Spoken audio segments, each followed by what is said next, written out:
अब डिफरेंस आपको बता दिया है, डिफरेंस बिटवीन आपका बुक कीपिंग एंड ऑडिटिंग में। साइमल्टेनियसली उसी तरह डिफरेंस आ जाता है अकाउंटेंसी एंड ऑडिटिंग के बीच में भी सेम। अब आपको बता दिया फर्स्ट था, आप ये समझिए कि एक स्टेयर है, फर्स्ट स्टेयर बुक कीपिंग,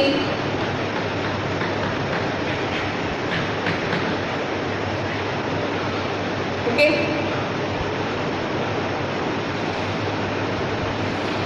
फिर नेक्स्ट स्टेज आ जाती है आपकी अकाउंटेंसी,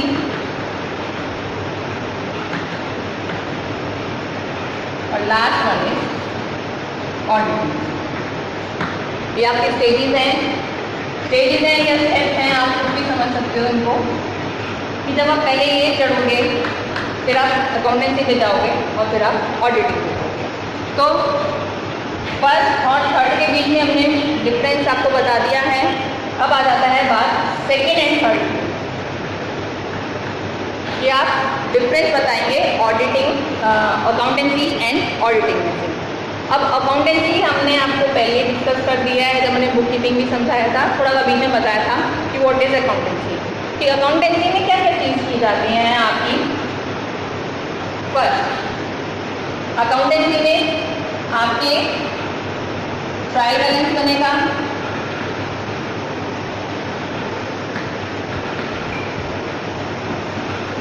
फाइनल अकाउंट्स बनेंगे,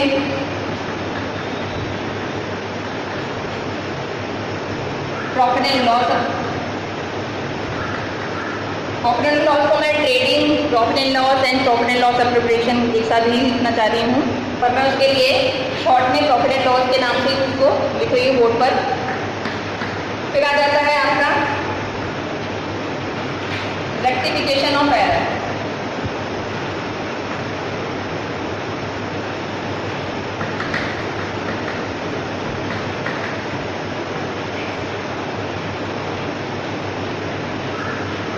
और लास्ट में आप आ जाता है आपका बैलेंस शीट।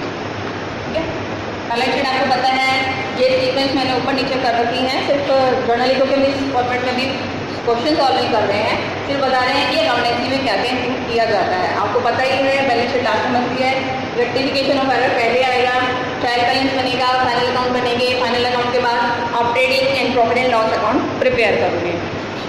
ठीक है, ये सारा काम किसमें आ गया आपका अकाउंटेंसी सेक्शन में, ये सब काम आपने कर लिए। अब काम तो यही है, अब जो ऑडिटिंग है उसमें क्या करेंगे कि हम ये जो सारा प्रोसेस की गई है, ये जो सारे अकाउंट मेंटेन किए गए हैं उसकी सत्यता की जांच करेंगे, यानी उनको चेक करेंगे हम कि वो एग्जैक्टली जो अमाउंट शो कर रहे हैं या जो भी मेथड उन्होंने अडॉप्ट किया है वो सही लगाया है कि नहीं। हो सकता है, जैसे एग्जांपल लेते हैं हम डेप्रिसिएशन का, आपको पता है डेप्रिसिएशन में स्ट्रेट लाइन और डिमिनिशिंग मेथड लगता है। अब हो सकता है कि कई बार जब उसने अकाउंट मेंटेन करें तो एक साइड पे उसने प्रॉफिट एंड आपका डिमिनिशिंग मेथड लगा दिया, और जबकि दूसरे साल में या उसी साल में दूसरी मशीन पे उसने स्ट्रेट लाइन मेथड लगा दिया। तो हमको चेक करना है कि जो डेप्रिसिएशन में जो मेथड लग रहा है with the help of auditing, कि दोनों ही सिमिलर हो। ऐसा नहीं कि अलग अलग उसने बना दिए हैं, कहीं कोई मेथड लगा रहा है, कभी कोई मेथड लगा रहा है, अपनी सहूलियत के हिसाब से। ठीक है, अब उसके बाद आ जाती है जो भी उसने टूल्स एंड टेक्निक लगाई हैं, जब अकाउंट मेंटेन करने के लिए उसने डबल एंट्री सिस्टम फॉलो किया है कि नहीं किया है। हो सकता है कि कहीं ना कहीं उसने कोई ना कोई एंट्री छोड़ दी है। तो इन टोटली ऑडिटिंग का काम क्या है, सत्यता की जांच करना है कि जो उसने अमाउंट भरी गई हैं, वैल्यू पुट की गई हैं, वो सही है कि नहीं। अब जो एरर मैं आपको बताती हूँ, एरर जो होती हैं, ये रेक्टिफिकेशन एरर तो आपको पता है, आपने 11th क्लास में कर लिया, एक चैप्टर रहता है रेक्टिफिकेशन ऑफ एरर का, कि ओमिशन हो गया है, कोई गलती छूट गई है, जैसे कोई अमाउंट है, मतलब मैक्सिमम जो मिस्टेक्स होती हैं वो स्टेज की रहती हैं कि 7 की जगह 75 लिख दिया, 25 की जगह 2 लिख दिया। ठीक है ना, तो एरर कर लेते हैं हमको, जैसे कोई वैल्यू है 9000 है, उसकी जगह हमने 900 लिख दिया। ठीक है, तो इस तरह की जो एरर रह जाती हैं वो हम ऑडिटर के थ्रू ही चेक कर सकते हैं, एक ऑडिटर ही चेक कर सकता है और कई बार हम लोग भी करते हैं ना, जैसे आप हो एज ए स्टूडेंट, आप क्या करते हो कि नहीं मिलता बैलेंस, जब आपका बैलेंस शीट में, तो आप जो भी बैलेंस रहता है उसको डालते हो कि नहीं, उसमें डालते हो सस्पेंस अकाउंट में, कि आप एक साथ ही अपना बैलेंस, एग्जाम में खासतौर पर करते हैं बच्चे कि अकाउंट अगर जब उनका बैलेंस नहीं मिल रहा होता है तो क्या करते हैं, कुछ भी करके any how they will match the आपका डेबिट और क्रेडिट का बैलेंस मैच कर देते हैं, ठीक है। अब क्योंकि जो पेपर चेक कर रहा है, समझो कि वो एक ऑडिटर है, ठीक है, आपने जो गलतियां करी हैं उसी को तो चेक कर रहा है वो, तो एक टीचर है या आपका जो भी पेपर चेक कर रहा है, जो चेक कर रहा है, that is auditor for you, for your exam. Clear हो गया आपको ऑडिटर का मतलब कि ऑडिटर क्या है, जो आपने काम किया है उसमें कुछ गलतियां निकालेगा, कुछ कमियां निकालेगा, उसका काम ही यही है कमियां निकालने का, पर अननेसेसरी सही को भी गलत करना ये काम ऑडिटर का नहीं है, ठीक है। अगर वो ऐसा करता है दैट मीन्स कि वो अपनी जो उसकी ड्यूटीज़ हैं, जो उसकी लायबिलिटीज़ हैं, जिस काम के लिए वो पॉइंट किया गया है उसको वो सही तरीके से नहीं कर रहा है, ठीक है। तो ये डिफरेंस है अकाउंटेंसी और आपकी ऑडिटिंग में। अब बात आती है ऑडिटिंग के ऑब्जेक्टिव की, कि एक्चुअल में जो ऑडिटिंग है वो करवाई क्यों जा रहा है।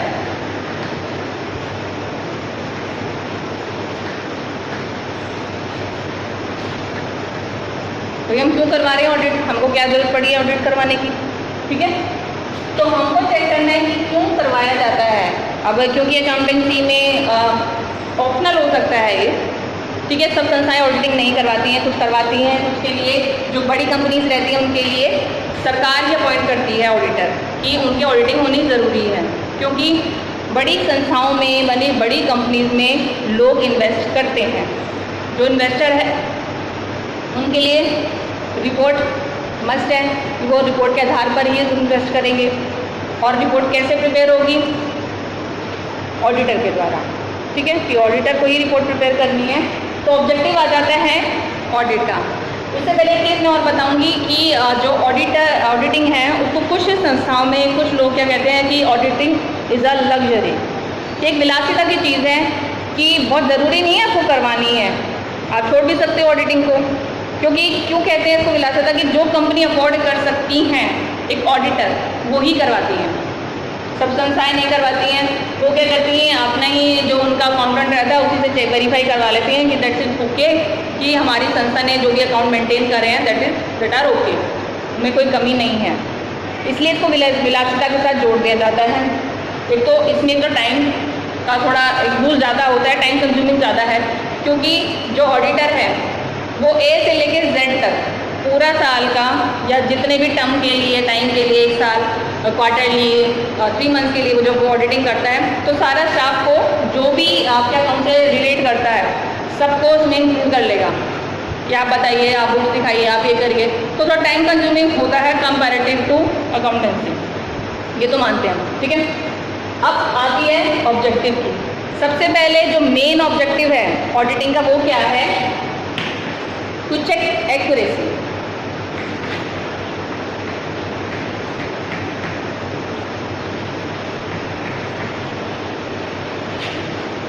Accuracy of the account.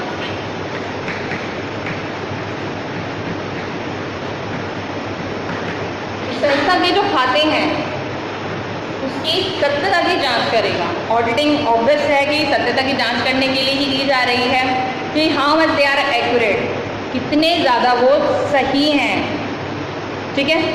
Second आ जाता है इसमें आपका to find out error, to find out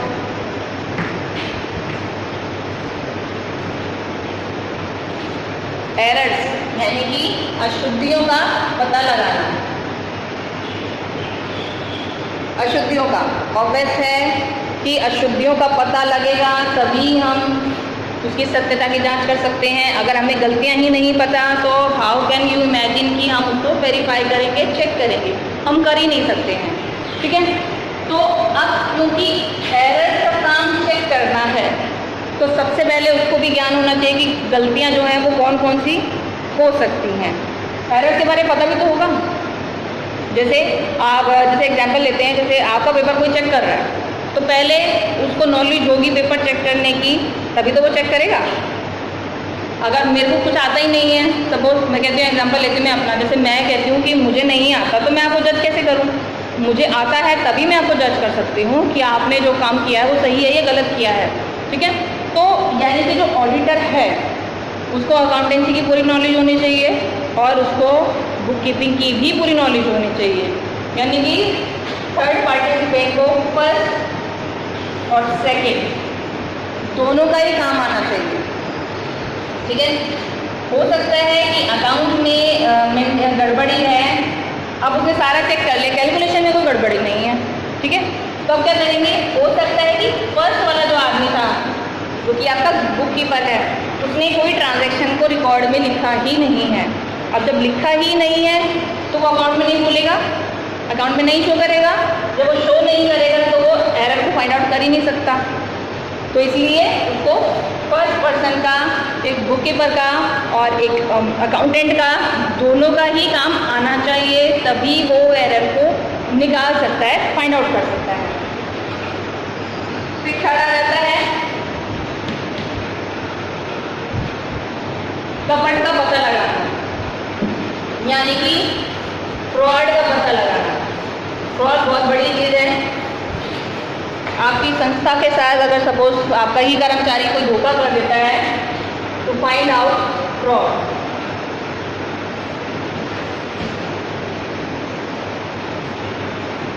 कपट का पता लगाना। और संस्था का कोई कर्मचारी जानबूझकर, जनरली फ्रॉड जो है वो जानबूझकर ही किया जाता है, कुछ अपनी संस्था से कोई दुश्मनी है या हम संस्था के पैसे खाना चाहते हैं तो ही करेंगे, अदरवाइज फ्रॉड का कहीं कोई मतलब नहीं बनता कि कपट, क्योंकि जानबूझकर किया जाता है, ठीक है। तो हमको उस कपट को भी पता लगाना है, ठीक है। अब कपट का पता कैसे लगेगा? कपट का ना तो अकाउंट में पता लगा सकते हो ना बुक पर सकते। ये जब आपकी बातचीत होगी, जब आप लोगों से, जो संस्था के कर्मचारी हैं उनसे व्यवहार करते हो, बातचीत करते हो, तो ही आपको पता लग सकता है कि हो सकता है कोई संस्था का कर्मचारी का जो एटीट्यूड है रिगार्डिंग टू द ऑर्गेनाइजेशन वो सही ना हो, वो उससे गुस्से में रहता है, जला रहता है, परेशान रहता है। तो वो क्या करता है, उसकी जो बात करने की टेक्निक है, जिस तरह से बात करता है, तो उससे वो पता लगा सकता है। तो एक साइकोलॉजिकल फैक्टर है कि वो हो सकता है कि एक ऑडिटर में ये क्वालिटी हो कि वो साइकोलॉजी भी रीड कर सके, कि जो उसको इन्फॉर्मेशन दे रहे हैं संस्था के कर्मचारी, उसके बारे में पता लगा सके, ठीक है। फिर आ जाती है आपकी to find out fraud.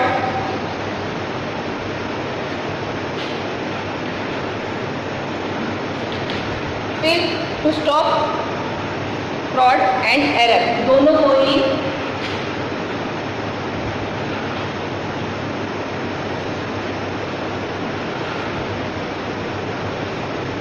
To stop fraud and error.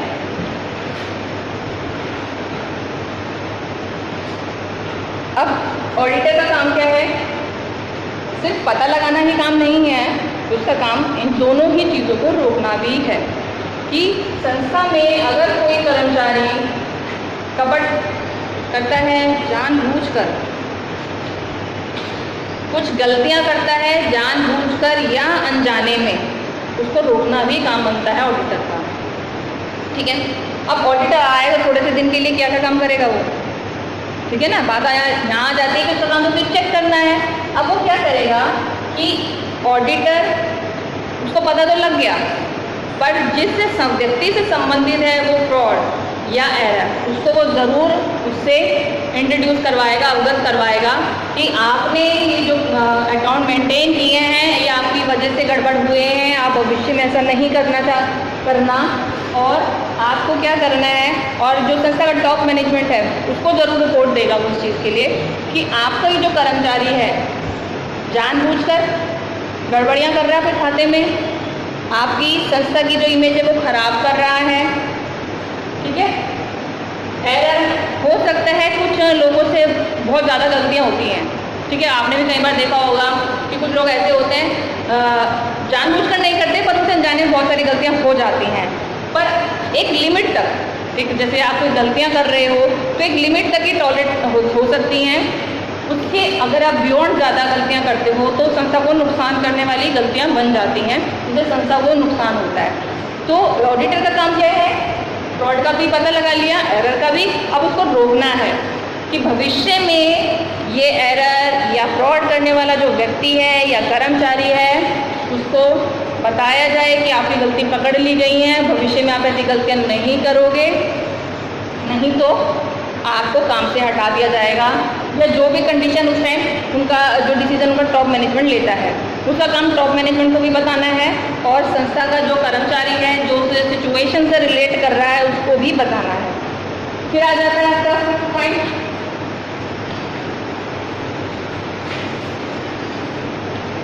To give advice to the top management.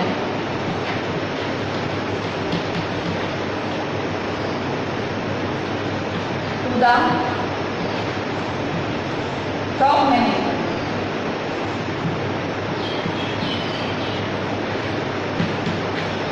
अब ये देखिए ऑब्जेक्टिव इसके क्या स्टेप बाय स्टेप ही चलते जा रहे हैं। पहले सत्यता की जांच करना है, सत्यता के लिए पहले हमें फ्रॉड पता लगना चाहिए, एरर पता लगना चाहिए, उसको हम रोकेंगे। अब रोक दिया हमने, जैसे कि अभी मैंने डिस्कशन में बता दिया कि जो टॉप मैनेजमेंट है उसको सलाह भी देनी है, उसको बताना है और सलाह देना है to give advice to the top management कि आपका संस्था का जो कर्मचारी है वो सही काम नहीं कर रहा, और अगर किसी ने बहुत अच्छा काम किया तो उसके बारे में भी वह संस्था के टॉप मैनेजमेंट को बताएगा, और जो भी रिक्वायरमेंट है या जो भी नेसेसरी एडवाइस है वो ज़रूर देगा। ऐसा नहीं बिना एडवाइस के वो नहीं जा सकता, ठीक है, ताकि संस्था की जो पोजीशन बनी है चाहे वो अच्छी हुई है या ख़राब हुई है उसमें कुछ सुधार किया जा सके।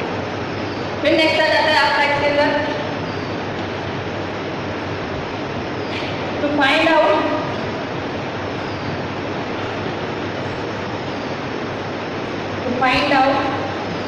the actual position of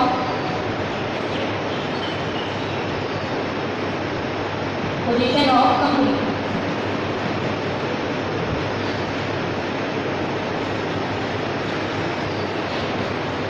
इस संस्था की जो सही आर्थिक स्थिति है उसका भी पता लगाना, उसको पता लगाना और उसको बताना।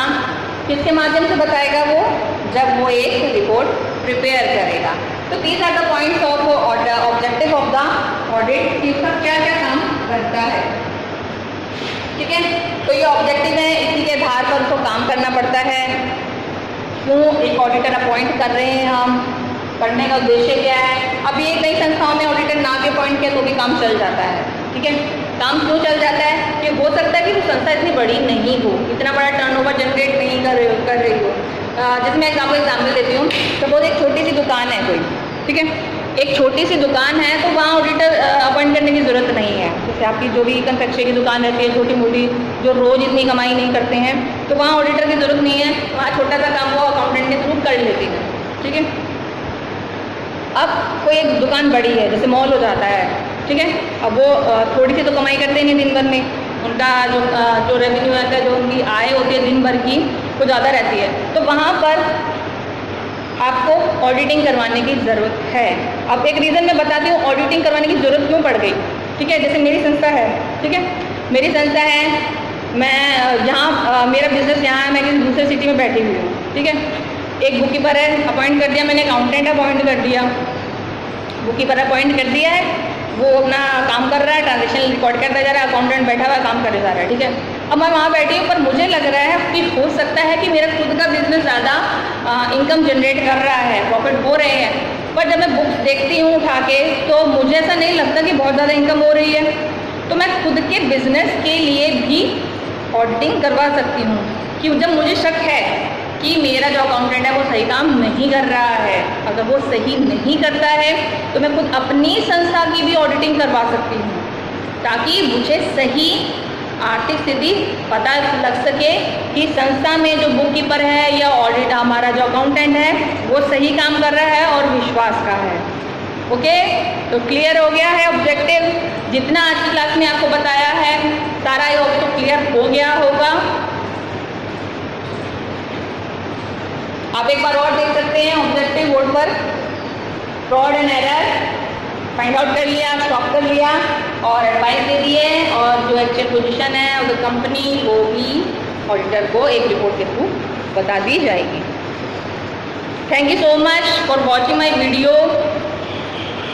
आपके लिए अपलोड की जा रही हैं बीकॉम फाइनल ईयर के बच्चों के लिए, तो प्लीज़ वीडियो देखिए आप, ताकि आपकी जो क्लासेस हैं, जो कि सेशन स्टार्ट हो चुका है, तो वो इंटरप्ट ना हो।